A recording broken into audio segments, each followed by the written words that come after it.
जी कल वाला निकालें, बैलेंस शीट वाला सफ़ा, पेज नंबर बताएं जहाँ पे वो फिक्स्ड एसेट की डिस्कशन थी। यही पेज है, पेज नंबर 163।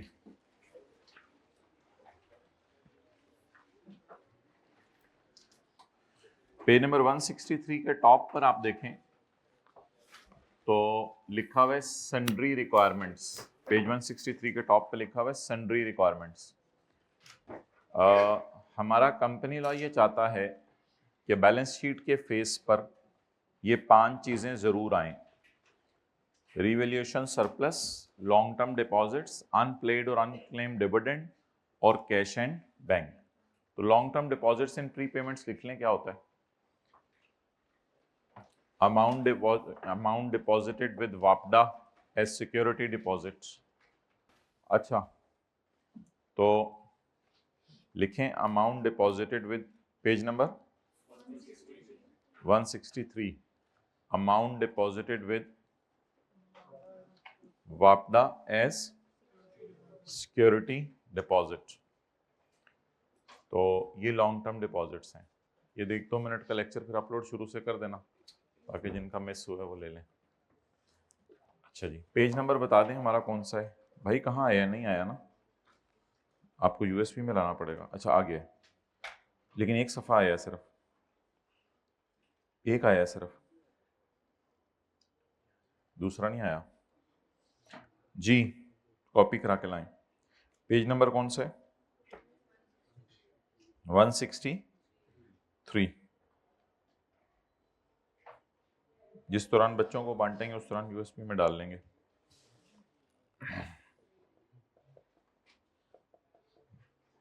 जो हजरात लेट आए हैं, मैंने कहा है कि लॉन्ग टर्म डिपॉजिट्स ये होते हैं कि आपने वापडा को सिक्योरिटी डिपॉजिट वगैरह रखवाया हुआ है, या किसी को भी आपने सिक्योरिटी डिपॉजिट वगैरह रखवाया। 163।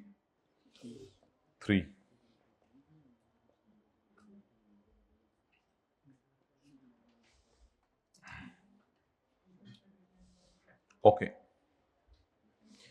Following shall be disclosed at separate line item on the face of balance sheet. Balance sheet के फेस पे चीजें अलग अलग आनी है, याद करें ज़बानी। Revaluation surplus, long term deposits, unpaid dividend, unclaimed dividend और कैश एंड बैंक। ये चीजें हमारा कंपनी लॉ चाहता है कि बैलेंस शीट के फेस पर अलग नजर आए, सेपरेट नजर आए। ओके, अब हम मिसाल करने लगे हैं कल वाले की कि वो एसेट्स जो कि हमारे पैसे से लिए गए थे लेकिन हमारे नाम नहीं थे या हमें इस्तेमाल करने की इजाजत नहीं थी। बोलें, वो एसेट्स जो हमारे पैसे से लिए गए थे या तो हमारे नाम नहीं थे या हमें इस्तेमाल करने की इजाजत नहीं। इसका एक बना बनाया डिस्क्लोजर ये है, इसका एक बना बनाया डिस्क्लोजर ये है। आगे आ जाए, आगे आना। तो लैंड मयरिंग 2 कनाल एंड 2 मरला is in the possession of company. ये हमारे कब्जे में है, इज इन द पोजेशन, हमारे कब्जे में है, 2014 में खरीदी थी। And it is not in the name of the company. Possession तो हमारी है लेकिन क्या नहीं है? कंपनी के नाम नहीं है। तो मतलब it is acquired with the funds of company and not held in the name of company. अब क्या बताने? This fact along with reasons. ये फैक्ट हमने कहां बताया? ये फैक्ट हमने यहां बताया। नहीं नहीं नहीं, फैक्ट हमने यहां बताया, it is not in the name of company, ये बताने।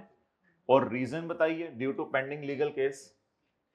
Description land, value 57.8 million and the person in whose name it is. ये वैसे हमने नहीं बताया, ये भी हमें बताना चाहिए था। तो उस बंदे का नाम भी बताना चाहिए जिसके नाम है ये। तो बता दें अब क्या क्या, मतलब पता नहीं, आपके इलाके के अपने मसले हैं, हमारे इलाके के अपने।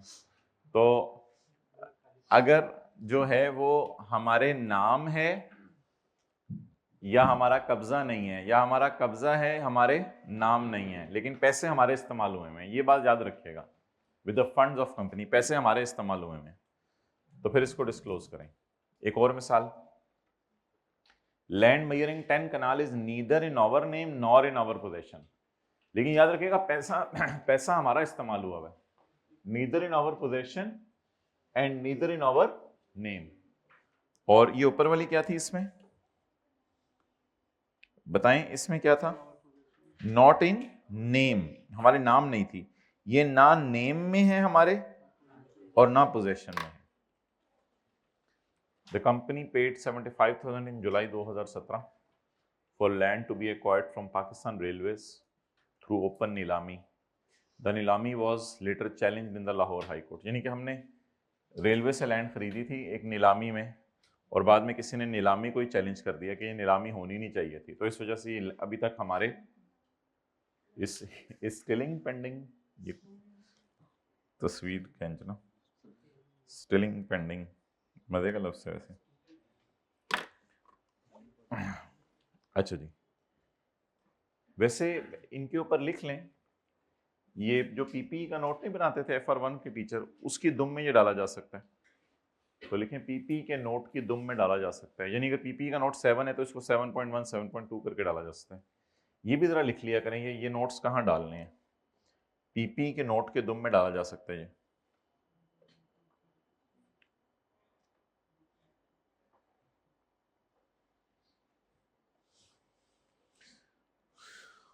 फ्री होल्ड लैंड और जो लीज पे ली हुई लैंड वो अलग अलग दिखानी है, और अगर कोई एसेट आपका रीवैल्यू हो गया है तो उसकी आपने क्या दिखानी है, फोर्स सेल्स वैल्यू।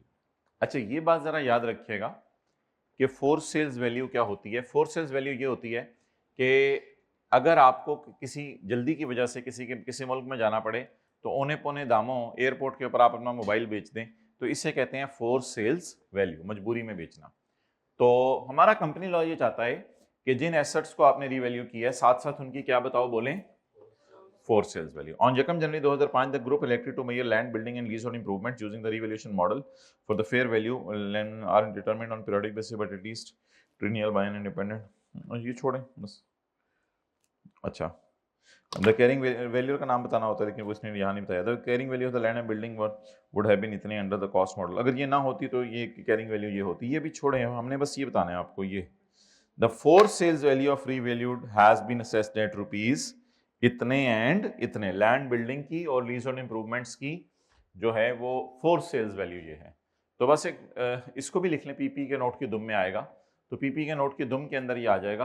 पीपी का सब नोट लिख लें अगर दुम लिखना बुरा लग रहा है आपको, तो पीपी के सब नोट के तौर पे ये आ जाएगा। तो अब क्या क्या हो गया, जो हमारे पैसे से आई हैं या हमारे नाम नहीं है या हमारा कब्जा नहीं है, उनके बारे में 4-5 चीजें बतानी है। बतानी फैक्ट बताना है, रीजंस बतानी है, डिस्क्रिप्शन बतानी है, वैल्यू बतानी है और किसके नाम है ये बतानी है।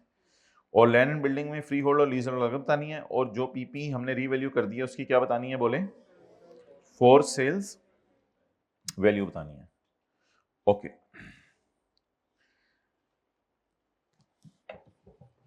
बुलाएं उनको जरा जी, टॉप पे आ जाएं, सफे के पहले, चैप्टर के पहले सफे पे।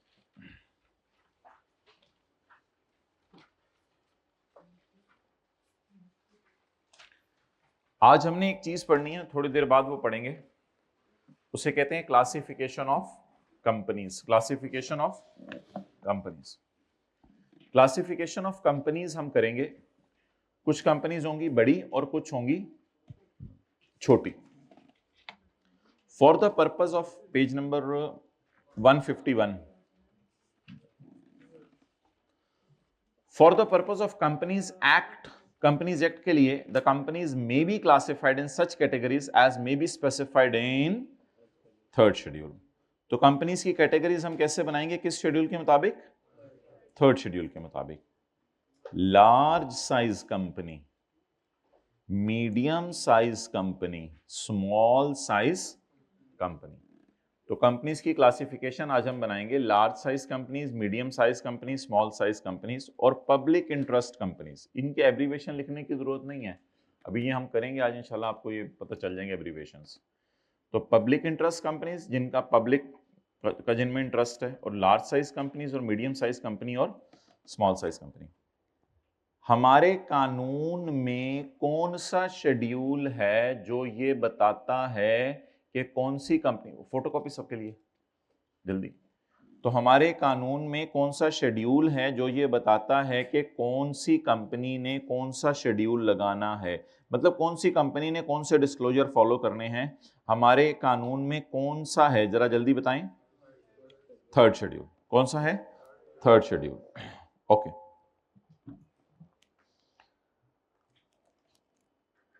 अच्छा जी, अब 3 बातें हाईलाइट करें फाइनेंशियल स्टेटमेंट्स के बारे में। आपने जो फाइनेंशियल स्टेटमेंट्स बनानी है उसमें आपने क्या देना है? True and fair view. आपने कंप्लाई करना है विद स्टैंडर्ड्स नोटिफाइड बाय। अच्छा बताएं, पाकिस्तान में सारे स्टैंडर्ड लग रहे होंगे या जो स्टैंडर्ड एससीसीपी बताता होगा? तो ये बड़ी इंपॉर्टेंट लाइन है, comply with standards notified by SCCP. और इसके अलावा प्रिपेयर करें फाइनेंशियल स्टेटमेंट को in accordance with the third schedule. Third schedule किसका है? कंपनी लॉ का। थर्ड शेड्यूल किसका है? कंपनी लॉ का। बस बात हमारी खत्म हुई यहां पे। अब मुझे बता दें 3 बातें। नंबर 1, पाकिस्तान में जो भी फाइनेंशियल स्टेटमेंट्स बने उसमें 3 क्वालिटीज होनी चाहिए। Number 1, true and fair view हो, आईएफआरएस फॉलो करें, कंपनी लॉ फॉलो करें। ट्रू एंड फेयर व्यू हो, आईएफआरएस फॉलो करें, कंपनी लॉ फॉलो करें। पाकिस्तान में जो भी फाइनेंशियल स्टेटमेंट बने इसमें 3 बातें होनी चाहिए। आईएफआरएस कौन से? ये बड़ी इंपॉर्टेंट बात है, notified by SCCP. Company law में कौन सा शेड्यूल है जो बताता है कि कौन सी कंपनी बड़ी है कौन सी छोटी है? Third schedule. अच्छा जी, जो आपकी जानने वाली कंपनीज हैं, जो आपकी जानने वाली कंपनीज हैं, इनके बारे में भी जो फाइनेंशियल रिपोर्टिंग स्टैंडर्ड्स लगने हैं ये भी नोटिफाई कौन करेगा? एससीसीपी। जो आपकी जानने वाली कंपनीज हैं, एसोसिएटेड कंपनीज, उनके बारे में भी एससीसीपी स्टैंडर्ड नोटिफाई करेगा। कई दफा कंपनी छोटी होती है तो स्टैंडर्ड्स कोई स्मॉल वाला वर्जन आ जाता है। आपकी एसोसिएटेड कंपनीज के बारे में भी बताया जाएगा। उसके बाद ये जो सारी बातें लिखी हुई हैं ये अप्लाई नहीं, यूएसपी में ले आए वो दोनों डायग्राम्स भी पहले। अच्छा, ये जो सारी बातें लिखी हुई हैं ये सारी बातें है यूएसपी। चलें ठीक है, ले आए, बांटना शुरू करें। पॉज करो जल्दी।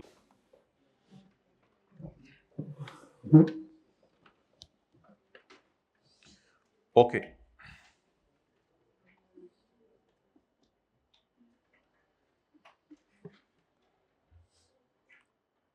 रिक्वायरमेंट्स फाइनेंशियल स्टेटमेंट क्यों नहीं पकड़ा जी?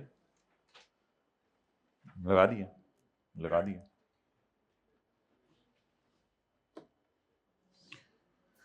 3 कैरेक्टरिस्टिक्स होनी चाहिए। फाइनेंशियल स्टेटमेंट्स मस्ट गिव अ, ये काट दे ऊपर। Financial statements must give a true and fair view of the companies affair. किताब का सफा खोल के रख लें, बेशक उसमें कोई चीज लिखवानी हुई मैं लिखवा दूंगा। बहरहाल किताब के सफ़े पे ये लिख लिया करें कि लेक्चर 100 में इसके नोट्स दिए थे। किताब के सफ़े पे कहीं ये लिख लिया करें कि लेक्चर 100 में इसके नोट्स दिए थे। Financial statements must give a true and fair view of companies affair, comply with SCCP notified financial reporting standard, and financial statement must be prepared according to the third schedule applicable to the relevant class of company. Associated companies, हमारी जानने वाली companies, associated companies जो कि हमारी जानने वाली companies हैं। अच्छा ठीक है, वैसे ये रिक्वायरमेंट तो सही थी of true and fair view, ये आईकेप ने भी यही दी हुई है। वैसे अजीब सी बात है, चलें रिक्वायरमेंट्स खाली होना चाहिए था, चलो खैर है, खत्म कर दिए। अच्छा, एसोसिएटेड कंपनीज, इसलिए मैंने 2 सफे चल ठीक है, दूसरा यूज कर। Financial statements and accounting treatment of जानने वाली companies shall follow the financial reporting standards. लेकिन कई दफा एसोसिएटेड कंपनीज बहुत छोटी होती हैं तो फिर other standards notified by SCCP. Exceptions, ये जो सारी ऊपर डिस्कशन हुई है ना, this discussion does not apply to bank. क्योंकि बैंक की फाइनेंशियल स्टेटमेंट बनाने के रूल एसईसीपी ने अलग बना दिए हैं। ये जो ऊपर सारी डिस्कशन हुई है ना, this discussion does not apply to insurance company and any other class of companies whose financial statement requirements are prescribed under another law. तो इंश्योरेंस कंपनीज, बैंकिंग कंपनीज ने ऊपर वाली बातें फॉलो नहीं करनी। मतलब ये नहीं कि ट्रू एंड फेयर व्यू नहीं देना, उनके लिए अलग रूल है, उनके लिए अलग रूल है। और आखिरी बात, अच्छा ये जो रिक्वायरमेंट्स है ना, ये जो थर्ड शेड्यूल की रिक्वायरमेंट्स हैं और वो सारी हमने पढ़ी हैं। असल में जो कंपनी लॉ को फॉलो करना है ना, उससे मुराद पता है क्या है? कंपनी लॉ को फॉलो करना से मुराद है कि ऑडिटर अगर दो हैं तो उनका अलग अलग डेटा दें, सेल में से टर्नओवर वो सारी चीजें माइनस करें। कंपनी लॉ को फॉलो करने का मतलब ये है कि एग्जेक्टिव की रिम्यूनरेशन, डायरेक्टर की रिम्यूनरेशन और एग्जेक्टिव्स की, चीफ एग्जेक्टिव की रिम्यूनरेशन दें। वो सारा हमने रिक्वायरमेंट्स पढ़ी हैं। अब एक मजे की बात, power of SECP. SECP may modify the requirements of relevant schedule for a company to suit its circumstances. तो इसका मतलब लिखें, हो सकता है, मे बी लिखें, मे बी कंपनी लॉ कह दे कि कोई कंपनी डोनेशन का डिस्क्लोजर ना दे।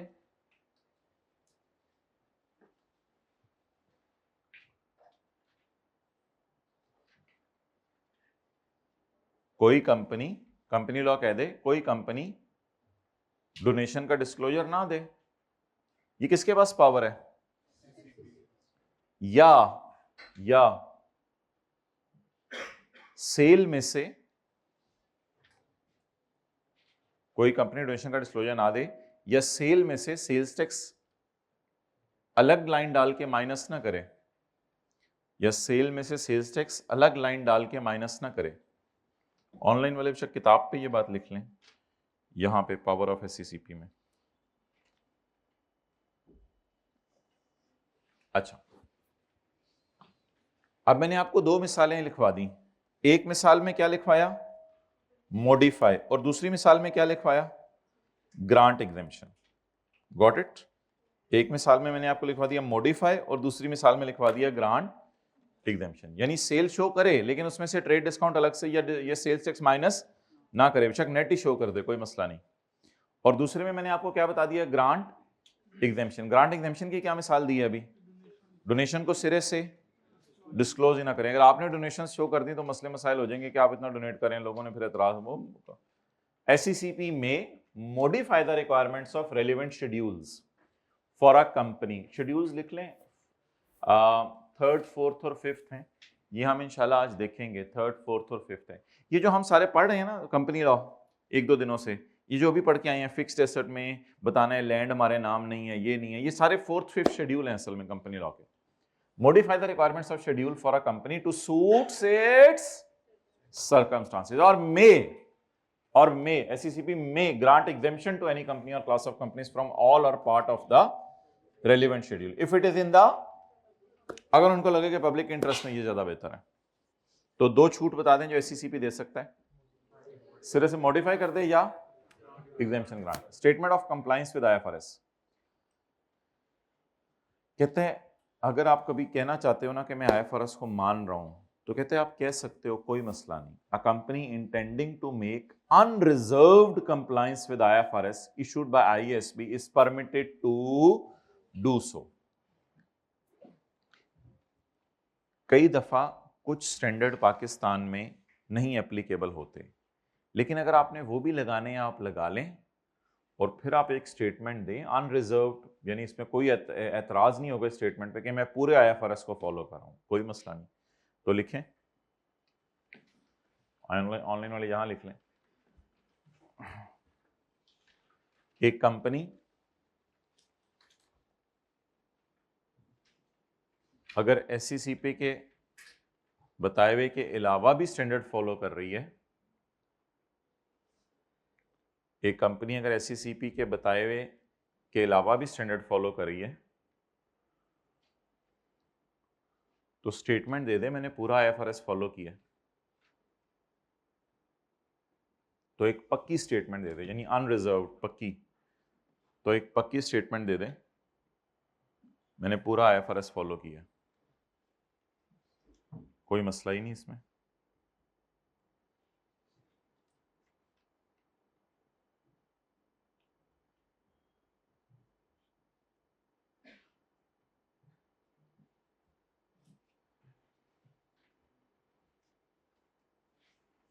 सर वैसे तो शायद 3, 4, 5 ही करवाते होते हैं, पता नहीं, देखता हूँ।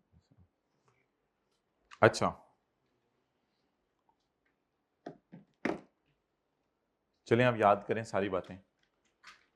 हेडिंग बताएं क्या है, contents of financial statements. Heading बताएं क्या है, कंटेंट्स ऑफ फाइनेंशियल स्टेटमेंट्स। इसमें आगे फर्दर हेडिंग्स हैं, requirement of true and fair view, उसमें उसी में असल में आईकैप ने तो उसी में डाला हुआ है एसोसिएटेड कंपनीज भी, और उसी में इसने डाला हुआ है एक्सेप्शंस भी। तो बेसिकली ये जो रिक्वायरमेंट है यही हर जगह है। तो ये वाली रिक्वायरमेंट मतलब ये कि requirement of true and fair view, ये सारा है requirement of true and fair view. समझ आ गई ना बात? ये 3 पैराज हैं। मतलब कोई ना कोई ऐसे थ्योरी का सवाल आ सकता है तो फिर हमें पता होना चाहिए, यानी एसोसिएटेड कंपनीज अलग रिक्वायरमेंट नहीं है, ये हेडिंग है और ये सारा है। अच्छा कोशिश करेंगे अगर हमें नोट्स में याद रहा तो इस तरह सेट कर दें चीजों को। बहरहाल फाइनेंशियल स्टेटमेंट में कितनी चीजों के ध्यान रखने? 3 चीजों के। नंबर 1 जल्दी बताए ना, give true and comply with SECP के बताए गए स्टैंडर्ड्स, और पाकिस्तान का 3rd शेड्यूल है कंपनी लॉ का, वो फॉलो करें। 3rd शेड्यूल आज हम पढ़ेंगे। एसोसिएटेड कंपनीज के लिए भी IFRS ही लगेंगे, लेकिन अगर SECP कुछ और बता दे तो वो लगेगा। बैंक और इंश्योरेंस कंपनीज या बैंक और इंश्योरेंस से मिलती जुलती कंपनीज के ऊपर ये ऊपर वाली बातें नहीं लगेंगी। SECP अगर चाहे तो किसी के लिए कोई रिक्वायरमेंट मॉडिफाई कर दे या सिरे से माफ कर दे, और अगर आपका दिल चाहे आप सारे स्टैंडर्ड फॉलो करें तो करें। अगला निकालें। अगला तो आपको पता ही है, कंसोलिडेटेड फाइनेंशियल स्टेटमेंट्स। आज की आखिरी चीज ये, consolidated financial statements. A holding company having 1 और मोर सब्सिडरीज, एक ऐसी होल्डिंग कंपनी जिसकी एक या एक से, shall at the end of its own financial year, shall at the end of its, holding company कौन सी होती है? PTCL, जिसको पेरेंट कहते थे। अ होल्डिंग कंपनी हैविंग 1 और मोर subsidiaries shall at end of its own financial year attach, क्या बताएं, क्या अटैच करें? Consolidated financial statement with its financial statement and prepare the group as a single economic unit, जो consolidation में पहले दिन concept पढ़ा था, and comply with schedule, वो जो ऊपर 3rd शेड्यूल वगैरह पढ़ा, and SECP notified financial reporting, वो जो ऊपर पढ़ा सारा। तो बता दें जी, होल्डिंग कंपनी की जिम्मेदारी अपने ईयर एंड के साथ कंसोलिडेटेड फाइनेंशियल स्टेटमेंट्स भी बना के अपनी फाइनेंशियल स्टेटमेंट के साथ प्रेजेंट करे। अक्सर पैकेजेस की फाइनेंशियल स्टेटमेंट मैंने आपके सामने खोली है, चलते चलते कंसोलिडेटेड आ जाती थी बीच में, और ऊपर सेपरेट फाइनेंशियल स्टेटमेंट होती थी उसकी। यानी PTCL की फाइनेंशियल स्टेटमेंट्स में आप कितनी फाइनेंशियल स्टेटमेंट्स जाएंगी यूजर्स के पास? 2, एक PTCL की अपनी और एक कंसोलिडेटेड, और ये as a single economic unit आपको एज्यूम किया जाएगा और कंप्लाई करेंगे आप इसके साथ। एक्सेप्शन, ऐसी प्राइवेट कंपनी जो खुद और उसकी सब्सिडरी का कैपिटल 1 मिलियन से कम है, वो कंसोलिडेटेड फाइनेंशियल स्टेटमेंट अगर नहीं भी लगाती साथ तो कोई मसला नहीं, सिर्फ अपनी भेज दे। Not applicable where holding company and subsidiary, दोनों होल्डिंग और सब्सिडरी दोनों क्या है, and neither company has paid up capital of, और अगर दोनों में से एक का भी हो गया फिर कंसोलिडेशन करनी पड़ेगी, और अगर नहीं हुआ तो नॉट। मतलब एक्सेप्शन किस चीज की है? इस रिक्वायरमेंट की एक्सेप्शन है। मतलब कंसोलिडेशन, मतलब लिख लेना, यानी कंसोलिडेट, एक्सेप्शन का क्या मतलब है? कंसोलिडेटेड फाइनेंशियल स्टेटमेंट्स ना बनाए, कंसोलिडेटेड फाइनेंशियल स्टेटमेंट्स ना अटैच करे, कंसोलिडेटेड फाइनेंशियल स्टेटमेंट्स ना अटैच करे।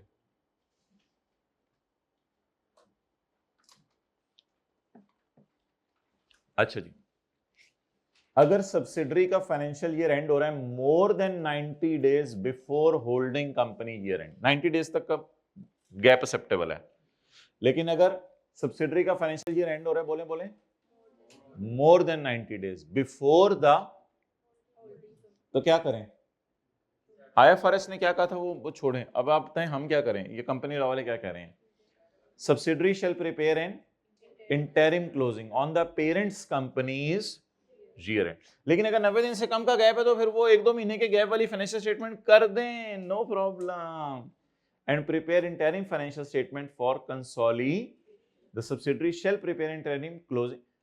पहले उसने लिखा था क्लोज करें, और क्लोज करने के बाद उसने कहा है कि प्रिपेयर करें आप फाइनेंशियल स्टेटमेंट को। यानी क्लोज करने का मतलब है ईयर एंड डिसाइड करें, और ईयर एंड डिसाइड करने के साथ ही फिर उसको प्रीपेयर भी करें। तो लिखें, अगर 90 दिन का गैप है तो फिर ईयर एंड सेम रखे बगैर भी कंसोलिडेशन हो सकती है। अगर 90 दिन तक का गैप है, अगर 90 दिन तक का गैप है तो बोले ईयर एंड सेम रखे बगैर भी कंसोलिडेशन हो सकती है। नहीं यही बात है ना। If subsidiaries ends more than 90 days, अगर मोर देन 90 डेज है तो फिर ये सारा काम करना है।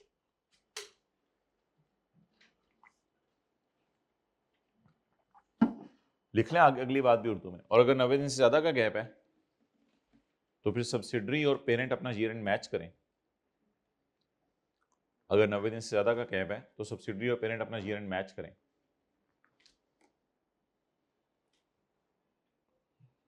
पढ़ लें आप एक दो दफा जरा बात।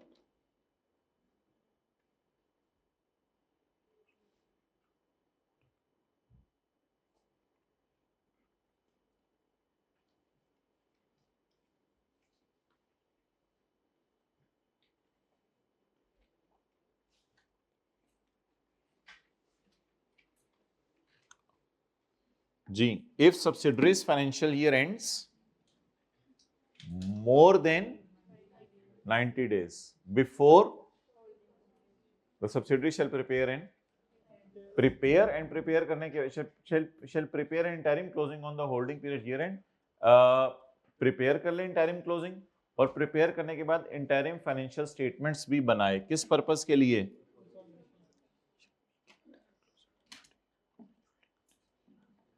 हाँ, मुझे भी ये लफ्ज कंफ्यूज कर रहा था, ये लफ्ज गलत है। shall make इंटरिम क्लोजिंग आप कर लें और करने के बाद अकाउंट्स प्रिपेयर करें। मेक का मतलब होता है यानी डिसाइड करें ईयर एंड, और फिर उसके बाद प्रिपेयर करें। तस्वीर भेजें उस्मान को। Audit, auditor of holding company, audit तो वही करेगा ना, पेरेंट जिसने पेरेंट का किया वही कंसोलिडेटेड फाइनेंशियल स्टेटमेंट का ऑडिट करेगा। Auditor of parent holding company shell also audit and report on, बोले ना यार क्या हुआ है, आसान सी बातें जल्दी बोलें। जिसने पीटीसीएल का ऑडिट किया वही कंसोलिडेटेड का ऑडिट करे। कोई बात समझाने वाली होगी मैं खुद समझा दूंगा, एक्सरसाइज दा, और उसकी वही राइट्स और ड्यूटीज हैं, वो सही डंडे के जोर पे सारी इंफॉर्मेशन निकलवा सकता है, कोई मसला ही नहीं। डिस्क्लोजर, ये आपके लिए बिल्कुल नई बात है, और जिन्होंने ऑडिट नहीं पढ़ा हुआ उनके लिए तो बिल्कुल ही नई बात है।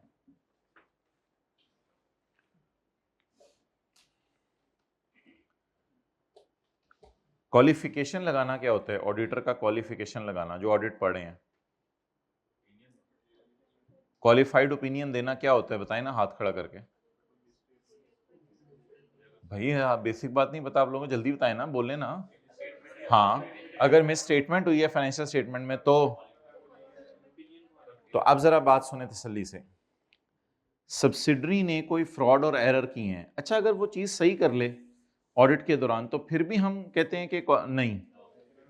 सब्सिडरी ने कोई फ्रॉड और एरर किया, और सब्सिडरी ने फ्रॉड और एरर, ऑडिटर ने कहा सही करो, सब्सिडरी ने कहा मैं सही, तो ऑडिटर जाते हुए एक ओपिनियन देता है कि इन फाइनेंशियल स्टेटमेंट्स पर मैंने क्वालिफिकेशन लगा दी है। क्वालिफिकेशन यहां अच्छी बात नहीं है। जो ऑडिट पढ़े हैं उससे पूछें, क्वालिफिकेशन बुरी बात होती है। क्वालिफिकेशन क्या होती है? आप भी पढ़े ऑडिट, अच्छा इसलिए आपके चेहरे से पता लग गया था। क्वालिफिकेशन यहां क्या होती है? बुरी बात होती है। अब तसल्ली से समझें, सब्सिडरी ने किया फ्रॉड एरर, और सब्सिडरी ने अपनी फाइनेंशियल स्टेटमेंट्स के अंदर जो भी किया वो छोड़ें। पेरेंट ने अपनी जाती फाइनेंशियल स्टेटमेंट में ये फ्रॉड एरर कहीं जिक्र नहीं किया, तो ठीक है फिर कंसोलिडेटेड में कर दे। और अगर पेरेंट ने अपनी जाती फाइनेंशियल स्टेटमेंट में कहीं कर दिया ये फ्रॉड एरर जिक्र, तो कंसोलिडेटेड में करने की जरूरत नहीं है। अब एक दफा आखिरी दफा सुने, सब्सिडरी ने कोई फ्रॉड और एरर किया, सब्सिडरी के ऑडिटर्स ने कहा सही करो, उसने नहीं सही किया, तो ऑडिटर्स ने जाते हुए क्वालिफाइड ओपिनियन दे दी, मतलब उन्होंने एतराज किया कि ये फाइनेंशियल स्टेटमेंट सही नहीं है।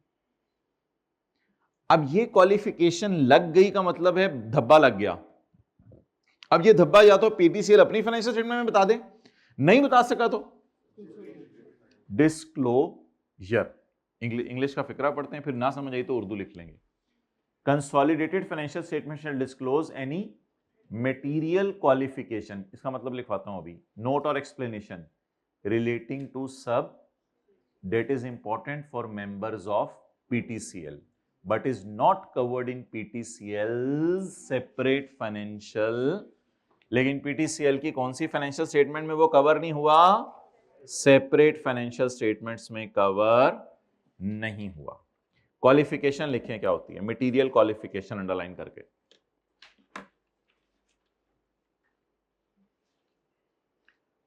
मटेरियल क्वालिफिकेशन का मतलब लिखें, सब्सिडरी ने फ्रॉड किया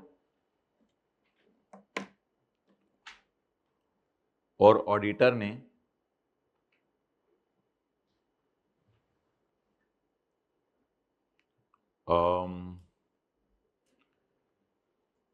क्वालिफिकेशन लगा दी, लफ्ज बोलते हैं लेकिन चलें लिख लें आप लोग। ऑडिटर ने क्वालिफिकेशन लगा दी, हाँ जी, क्वालिफाइड ओपिनियन। ऑडिटर ने क्वालिफिकेशन लगा दी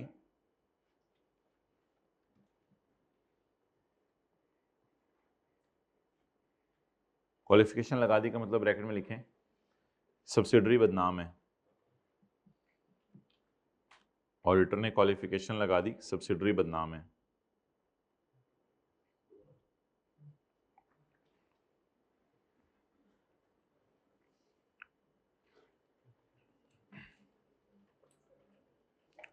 आप बताएं, छोटा सा लिख लें, अगर पीटीसीएल ने ये सेपरेट फाइनेंशियल स्टेटमेंट में नहीं बताया तो कंसोलिडेशन में बता दे। लिख लेना, मुझे पता है इंग्लिश के हालात। अगर सब्सिडरी ने फाइनेंशियल स्टेटमेंट में नहीं, अगर पेरेंट ने सेपरेट फाइनेंशियल स्टेटमेंट में नहीं बताया तो ये बात कंसोलिडेटेड फाइनेंशियल स्टेटमेंट में बता दे, डिस्क्लोज कर दे।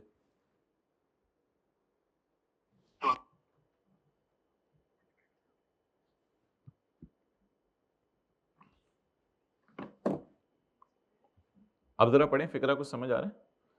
कंसोलिडेटेड फाइनेंशियल स्टेटमेंट शैल डिस्क्लोज, बोलें any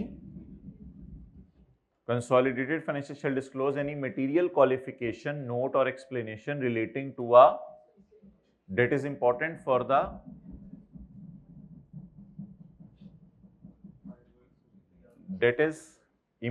for the shareholders of holding company but is not covered in the holding company's separate financial statement। consolidated financial statements पे साइन कौन करेगा? same persons who sign the directors होते हैं ना मेरे ख्याल से, पेरेंट के डायरेक्टर्स लिख लें, पेरेंट के डायरेक्टर्स साइन करेंगे। तो कंसोलिडेटेड फाइनेंशियल स्टेटमेंट पे भी वही साइन करेंगे जो इंडिविजुअल पे करते हैं। इंडिविजुअल से मुराद separate financial statement. Okay, section 223, section 233, section 234, 35 and 36 ये सेक्शंस दिए हुए कंपनी लॉ में। इनमें जगह जगह लिखा हुआ है कंपनी। कहते हैं इन सेक्शंस में जहां जहां लिखा हुआ है कंपनी वहां वहां समझ लो कि इससे मुराद होल्डिंग कंपनी है, ताकि पीटीसीएल के लिए भी वही डिस्क्लोजर बन जाए जो एक आम कंपनी के लिए होते हैं। सेक्शन 200, ये कोई इतनी इंपॉर्टेंट बात नहीं है वैसे आपके लिए। Section 223, 33, 34, 35 apply to a PTCL preparing consolidated as if company were replaced with the holding company. यानी कंपनी लॉ में तो वैसे कंपनीज की बात होती है ना, एक सादा कंपनी ने क्या डिस्क्लोज करना है, लेकिन जहां जहां कंपनी का जिक्र है, अगर आप होल्डिंग कंपनी है वहां तो फिर आप वो भी डिस्क्लोज करें। मतलब ये कि हर जगह कंपनी का लफ्ज किससे रिप्लेस कर दें? होल्डिंग कंपनी से। और ये सारे सेक्शन आप लोगों पे भी लगेंगे। ये चलें आपको खोल के दिखाता हूं ये क्या कह रहा है। Relaxation by SCCP. एससीसीपी में ऑन एप्लीकेशन ऑफ होल्डिंग केड़ी रिलैक्सेशन है? समझ आइए कौन सी रिलैक्सेशन है? हाँ, एससीसीपी में on application of holding company exempt और relax these requirements to the requirements exempt कर दे। भाई ऑडिट ना करवाओ, ऑडिट किसी और ऑडिटर से करवा लो। Auditor of holding company shall also audit, नहीं किसी और से करवा लो। इनमें कोई छूट मिल जाए, इनमें कोई छूट मिल जाए, 90 दिन को 120 दिन कर देंगे, मर्जी है, हम क्या करें। तो बताएं पॉइंट 8 का क्या मतलब है? ऊपर वाले सारे पॉइंट्स में एससीसीपी किसी में भी रिलैक्सेशन दे दे, मतलब ऊपर वाले सारे पॉइंट्स में से कोई भी माफ कर दे, एससीसीपी में on application of holding company. लेकिन इसके लिए किसको एप्लीकेशन देनी पड़ेगी? Holding company. पेनल्टी, कॉन्ट्रावेंशन और default is an offence. Contravention और डिफॉल्ट कैसे हो सकता है? कोई तरीका बताएं कॉन्ट्रावेंशन एंड डिफॉल्ट का। साइन किसी और ने कर दी है, ऑडिट नहीं किया, मटेरियल क्वालिफिकेशन डिस्क्लोज नहीं की, 90 दिन से ज्यादा का गैप था, कंसोलिडेशन कर दी, 1 मिलियन से ऊपर था लेकिन कंसोलिडेशन नहीं की, ये कॉन्ट्रावेंशन है ना? नहीं समझ आई? आगे समझ तो बता दें। कॉन्ट्रावेंशन और डिफॉल्ट लिख लें ऊपर वाली बातों का, कॉन्ट्रावेंशन और डिफॉल्ट ऊपर वाली बातों का इज एन ऑफेंस।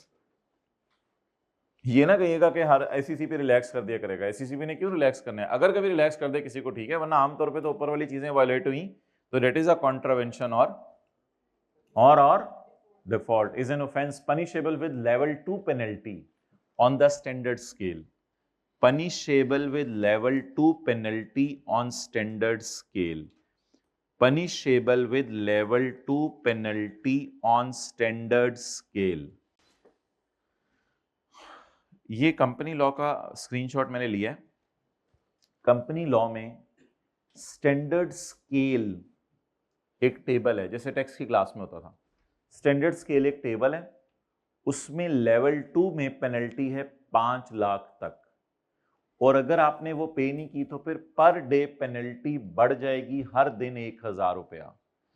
तो लेवल 2 की सजा आपको दी जा सकती है। प्लीज इसका स्क्रीनशॉट ना लीजिएगा, ये लेवल 2 की सजाओं की अमाउंट्स हमारे सिलेबस में नहीं है। बस एक बात आपको बतानी थी, फिक्रा याद करने की कोशिश करते हैं, अल्लाह करे याद हो जाए। कॉन्ट्रावेंशन और default is an punishable with level 2 penalty, punishable with level 1 penalty और लेवल 2 पेनल्टी। 5 लाख तक का जुर्माना आपको लग सकता है, 100 मिलियन तक का नहीं, ये तो पता नहीं कौन से लेवल 3 जुर्म होंगे, बंदे मारे हैं पता नहीं क्या किया। तो 5 लाख तक का आपको जुर्माना लग सकता है, लेवल 2 पेनल्टी। लेवल 2 पेनल्टी कहां मिलेगी? कहते हैं वो मैं बताता हूं, ऑन द स्टैंडर्ड स्केल। कहते हैं स्टैंडर्ड स्केल एक लॉ में कोई जगह दी हुई है, वहां पे जाके देख लो। तो छोड़े परे, बस बताएं पेनल्टी कितनी देनी पड़ेगी? लेवल 2 पेनल्टी कहां मिलेगा? Level 2 on standard scale. बार बार याद करें, पेनल्टी को कितनी देनी पड़ेगी? लेवल 2। और लेवल 2 कहां मिलेगा? Standard scale. अच्छा, ये सेक्शन 223, 33, 34, 35, 36 के भी स्क्रीनशॉट लिए हैं। ये ना जैसे सेक्शन 223 है, इसमें कहीं लफ्ज ढूंढने कंपनी का नजर आ रहा है, तो उसको चेंज कर दिया जाएगा होल्डिंग कंपनी से। इसी तरह के सेक्शंस हैं, इन सेक्शंस के हमने स्क्रीनशॉट ऐसे ही लिए हैं, मेरे को फायदा नहीं। तो कहते हैं जहां जहां कंपनी का जिक्र है वहां वहां होल्डिंग कंपनी। चलें 1 मिनट में आप रिवाइज करें सारा, फिर आगे चलते हैं। ये है फाइनेंशियल स्टेटमेंट्स और ये है ये फर्क है। जो फाइनेंशियल स्टेटमेंट्स में ट्रू एंड फेयर व्यू, जल्दी true and fair view SCCP के बताए गए स्टैंडर्ड और थ्रेशोल्ड। जानने वाली कंपनीज भी एससीसीपी के स्टैंडर्ड या कोई और चीजें।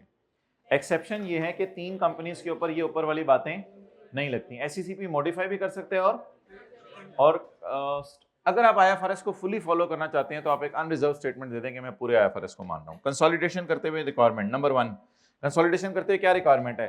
पीटीसीएल को हमेशा चाहिए कि हर साल अपने ईयर एंड के साथ नथी करे, अटैच करे, स्टेपल करे किसकी? फाइनेंशियल स्टेटमेंट, कंसोली, और उनको एक फाइनेंशियल स्टेटमेंट बना के प्रेजेंट करे और फिर फॉलो करे लॉस को।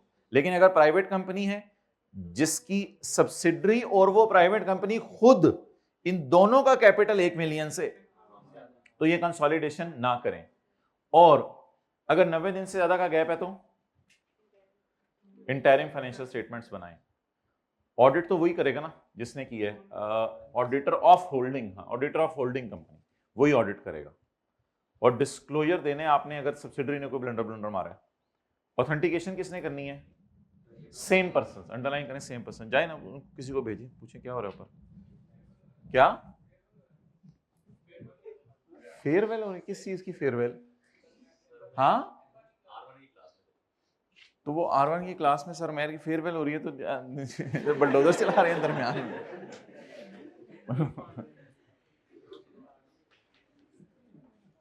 लेकिन उनको बताएं ना, टीएस को बताएं कि सर को बताएं, वो फिर सर खुद एड्रेस कर लेंगे issue. Application of other sections, application of other sections, relaxation, relaxation में क्या था? एससीसीपी ऊपर वाली चीजों में से कोई एक चीज, और पेनल्टी में क्या है जरा बताएं? लेवल 2। चलें अब न्यूमेरिकल शुरू करने हैं हमने, क्वेश्चन 10 निकालने हैं, लेकिन 1 मिनट पहले ये जरा कर दें पेज 152 के ऊपर एग्जाम्पल। आप ऐसा करें, यहां नोट्स पे लिखें, इधर इधर इधर इधर इधर इधर इधर इधर इधर इधर पेज 152 वाली एग्जाम्पल, पेज 152 वाली एग्जाम्पल,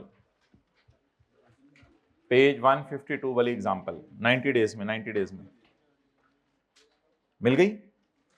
चलें,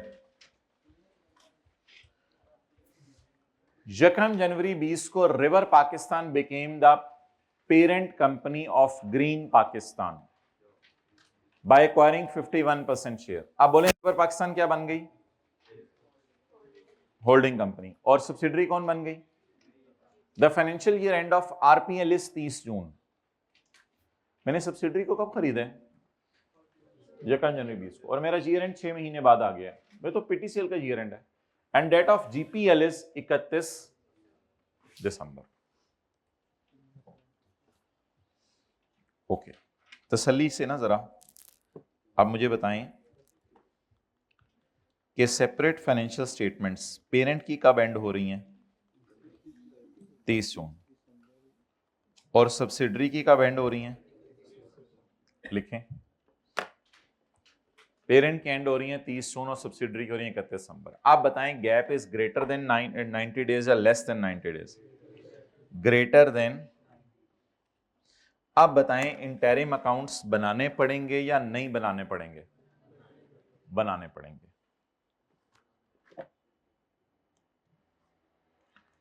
अब कंसोलिडेशन करते हुए, हम बार मोटरसाइकिल वाले शुरू हो गए ना। अब कंसोलिडेशन करते हुए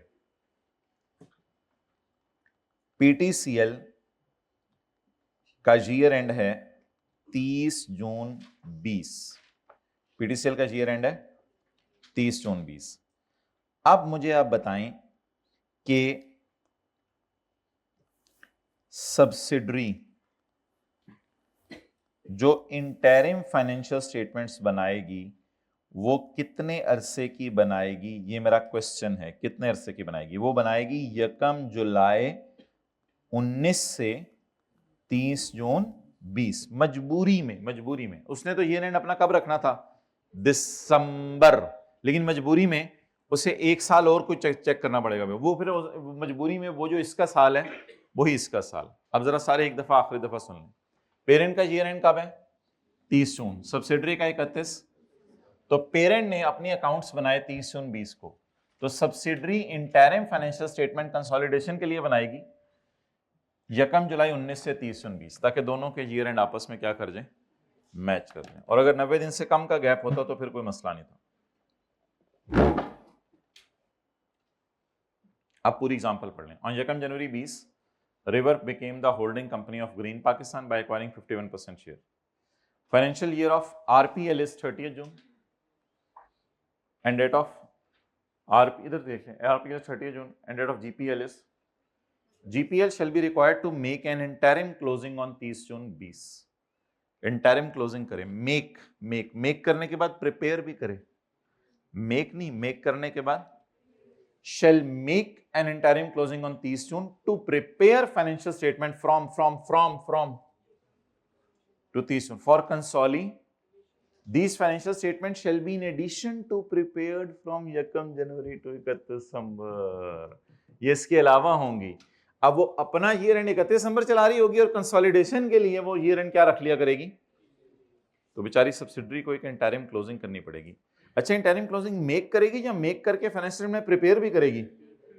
शैल be required to make an interim closing, मतलब रुक जाओ और रुकने के बाद फिर क्या प्रिपेयर करो। डन? चलें हाँ बना लें, चलें दूसरा पार्ट निकालें, पास पेपर क्वेश्चन 10।